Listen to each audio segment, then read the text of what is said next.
Hello, dear fans, friends, and subscribers. Welcome back to Cricket Happenings.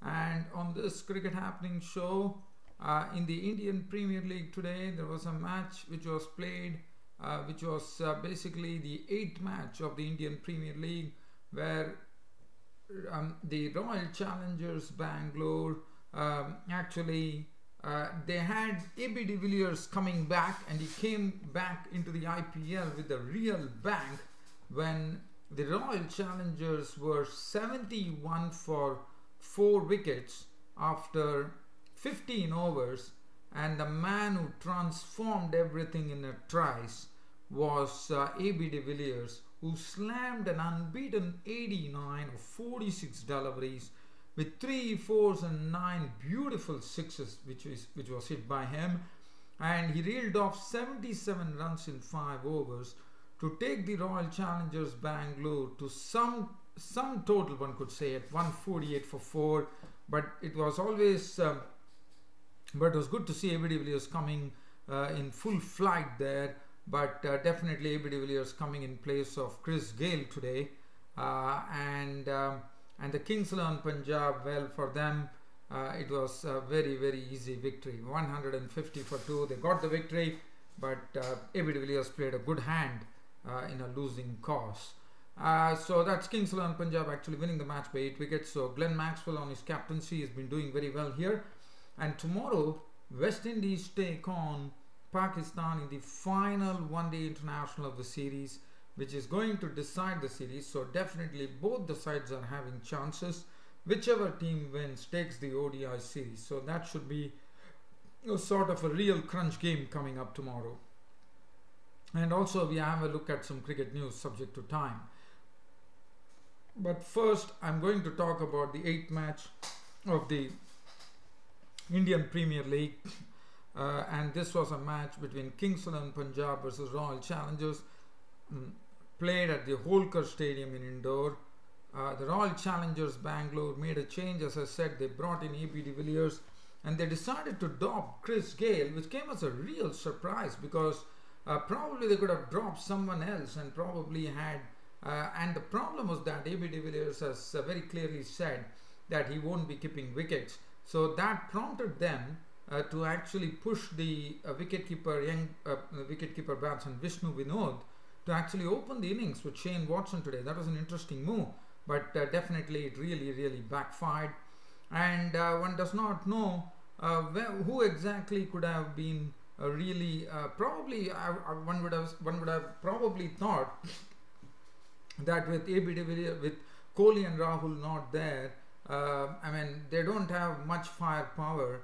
So one would have expected Chris Gayle to play, and especially knowing that he needs only 25 runs to get to his 10,000 runs mark.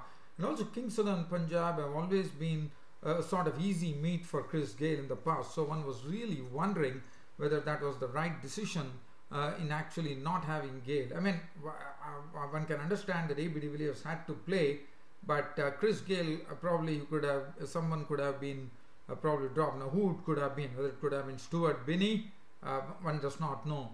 But I thought Chris Gayle definitely had to play, but unfortunately that didn't happen. And it was Royal Challengers winning the toss and electing to bat first. And as I said, they had Vishnu Vinod, actually the wicketkeeper batsman, actually opening the innings along with Shane Watson, and also good captaincy on the part of Glenn Maxwell, I thought, because he brought Akshar Patel on to bowl, the left-arm spinner. And the reason he did that is because Akshar Patel's record against Shane Watson in IPLs have been very good. Every time he has taken his wicket, and that's the reason Akshar Patel came in. And Akshar Patel did not disappoint. In fact, an arm ball was one with which he actually dismissed Shane Watson, who was bowled by the arm ball from Patel when he could not read it. Was gone for 1 of 4 balls. Vishnu Vinod's elevation as an opening batsman failed dramatically as Sandeep Sharma picked up his wicket for 7 of 12 balls with 1-4. And then they also lost a most important wicket of Kedar Jadhav as Varun Arun, who after a long time one was seeing Varun Arun in action, and one saw that Varun Arun definitely has gained some height as well. He was first a bit short, but one could see that he has put on some height, and it was a very good bowling from Varun Arun, I thought, today. And Kedar Jadhav was LBW on Varun Arun, beaten by pace. He was gone for 1, and that left them at a very, very shaky 22 for 3. And only after Mandeep Singh came in to join AB de Villiers, and AB de Villiers was taking things pretty lightly, and he was trying to play himself in, and he had nurtured 31 of 28 deliveries at that time when Mandeep Singh joined him. And then Mandeep Singh came in and he played some few good strokes as he contributed 28 before Mandeep Singh's wicket was nipped up by Varun Arun for 28 of 34 balls with 1-4 and 1-6. And that was the time, this was the time where the things got transformed. The Royal Challengers were really struggling. They were 71 for 4 of the first 15 overs, and then came a dramatic transformation, and AB de Villiers was the one who transformed things in a trice, one could say. He started banging sixes at absolute will, and also fun, but more than that, he was mostly dealing in sixes. He hit Varun Arun for 6. In fact, all his sixes, some of the sixes went and hit the roof, some of the sixes went over the roof, and he was literally toying with the Kings 11 Punjab bowlers. Everyone, Mohit Sharma came in for some severe tap, Stoinis disappeared into the stands, Natarajan went over the stands, and Varun Arun was picked over the stands as well, and Sandeep Sharma also got a bit of a beating there as AB de Villiers turned on his ace game there, and it was only thanks to AB de Villiers slamming an unbeaten 89 of 46 deliveries, 3 4s and 9 6s, and Stuart Binney was not on 18 of 20 balls, 1-4 and 1-6. Royal Challengers Bangalore, with AB de Villiers going and getting into full flight, they slammed 77 runs of the last 5 overs to give Royal Challengers Bangalore some total to bowl at, I would say, 148 for 4 of their 20 overs. As far as the bowling is concerned, Akshar Patel completed his full quota admirably, 4 overs 1 for 12. Sandeep Sharma 4 overs 1 for 26. Mohit Sharma 4 overs 47. He was very costly. Varun Arun, it was good to see, as I said, he has gained some height as well, and we saw that he really bowled well. 4 overs 2 for 21 his returns. Natarajan bowled 1 over, slammed for 13. Stoinis went for 28 of his 3. Now Kings 11 Punjab were given a target of 149 from 20 overs, and Manan Vora and Hashim Amla started, and the Royal Challengers Bangalore bowlers tried very hard. Billy Stanlake was very costly today, could not get his bearings right, and not only that, one has to credit Manan Vora and Hashim Amla for really teeing off beautifully. They kept up the run rate very well. In fact, Hashim Amla hit some very nice sixes with some nice pickup shots, and Manan Vora was also he's also a sweet stroke maker, and Manan Vora and Hashim Amla combined beautifully as openers to actually put on 62 for the first wicket in 6 overs. So that was pretty good going. They were really above the asking rate. The asking rate was only 7.40 when they started the innings, and here they were going at a clip of 10 runs with not a very big total scored by RCB. Manan Vora and Amla looked pretty good with their batting, and then finally the stand was broken in the 6th over when Manan Vora fell a victim. LBW bowled Tymal Mills, who claimed his wicket, out for 34 of 21 deliveries, 4 4s and 1 6. After that, we saw Chahal come in, and Akshar Patel was promoted in the batting order, but he hit a solitary 6, and he was clean bowled by Chahal. It seems to be a sort of a ploy by Kings 11 Punjab in this IPL that they are keeping Akshar Patel. Probably they are sending him as a pinch hitter, and they are probably trying a few experiments here. But once again, this is the second time he was sent in the IPL 2017, and he failed. He was out for 9. Hashim Amla was carrying on in serene fashion. At the other end, Glenn Maxwell joined him, and once Glenn Maxwell joined him, runs started cascading for the Kings 11 Punjab at a very rapid rate, as finally it was a mere formality which was completed, by Kings 11 Punjab batsman Hashim Amla, remaining not out on 58 of 38 balls with 4 fours and 3 sixes. Maxwell once again getting his pyrotechnics out, playing in a playing like a real captain, as he scored an unbeaten 43 of 22 deliveries, 3 fours and 4 sixes, and Kings 11 Punjab rocking on to a 8-wicket victory over the RCB. And RCB definitely having their problems, struggling, really struggling, crippled, a lot of problems happening. But it was good to see AB de Villiers really turn on his ace game even in a losing cause. As far as the bowling was concerned from the RCB, Stanley went for 41 of his 4. Iqbal Abdullah 2 overs cost 19. Watson went for 28. There were not a single bowler who was spared, one could say. Tymel Mills 2 overs 1 for 22. Chahal normally the most economical in the RCB bowlers today, was pasted all over the turf today. 3.3 overs, no maiden, 1 for 29, and Pawan Negi 1 over none for 7. And Akshar Patel was named man of the match. Probably the reason Akshar Patel got the man of the match, one reckons it was all about that first 4 overs that Akshar Patel bowled, where he gave only 12 runs, and probably that was the reason which prompted the adjudicators to name the player of the match.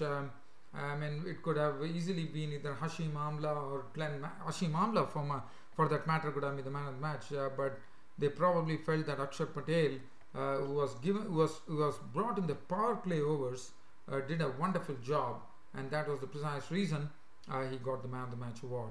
So that is as far as that match is concerned. So Royal Challengers Bangalore yet to get off the mark in this IPL, and really struggling, one could say. And as far as tomorrow's match is concerned, we are talking about the final one-day international, which is coming up between West Indies and Pakistan, and this match is also going to be played at the Providence Stadium, which has seen already 2 matches, which stands at 1-1, and this match is also going to be played at the same ground. The third final ODI is going to be played at the Providence Stadium in Guyana, and just looking, as I said, it is anyone's game. Whichever team wins takes the ODI series. For West Indies, they are looking pretty strong, no doubt about it, but definitely they need to put their best foot forward here, probably get their A game. Evan Lewis, the openers have been looking good, Evan Lewis and Chadwick Walton, Kieron Powell also, but probably someone has to play a sort of a long innings, a big innings. And they're also having some injury problems. Shannon Gabriel is a doubtful starter, which is sad. Miguel Cummins might take his place. Alzari Joseph impressed with the ball, no doubt about it. And Pakistan, they are looking in good confidence, because the openers Ahmed Shahzad and Kamran Akmal got a good hit. Babar Azam, as I said, he loves the West Indies bowling. Mohammad Hafiz, the experienced bloke, and also Shoaib Malik giving them the solidity in the middle order, and then Sarfraz Ahmed himself leading with Imad Wazim played a good hand the other day in the second one-day international. Shadab Khan has been doing well as well, and we have seen Hassan Ali, who picked up a 5-wicket bag in the last match, would be also bowling with lots of confidence, and Junaid Khan would be probably partnering Mohammad Amir as well. They are still rested. Now there are going to be some showers, I'm told, expected for parts of the afternoon, but one has to really wait and watch as to what really pans out. But as I said, whichever team wins takes the ODI series. So it is a real crunch game which is coming up tomorrow at Providence Stadium in Guyana. And other than that, looking at some cricket news, now this could be a big blow for the Kolkata Knight Riders. We are talking about Chris Lynn, the other day involved in a dramatic record with his captain Gambhir, and the news is that Chris Lynn, who also scored very heavily in the Big Bash League, is unfortunately in doubt. Even is in doubt for the whole IPL, because he has actually injured the same shoulder that he injured probably in less than 2 years. So that is not good news, and one could probably right now, as matter stands, it says that Chris Lynn's IPL is in doubt after the shoulder injury that he sustained. And tomorrow's match, which is coming up in the and I think Chris Lynn not going, if at all Chris Lynn does not play in the IPL, I think the KKR are going to be really crippled, because I thought he really has shown some good firepower, and he would, at the top, and I think once again they have to revert back to the old and tried and trusted trio of Robin Uthappa opening with Gautam Gambhir. But very sad to see that one only wishes that Chris Lynn recovers, and one KKR gets some good news that Chris Lynn is fit to play. But I think it is really thinking that is not really logical right now, but one has to wait and watch. I wish that Chris Lynn plays for KKR because he could be a good crowd puller as well. As far as the next match which is coming up, which is the 9th match of the Indian Premier League, which is coming up tomorrow, it's going to be between the rising Pune Super Giants, who would be taking on the Delhi Daredevils, and that should also be a pretty good game. Well, dear fan subscribers, I don't have anything else to dwell on.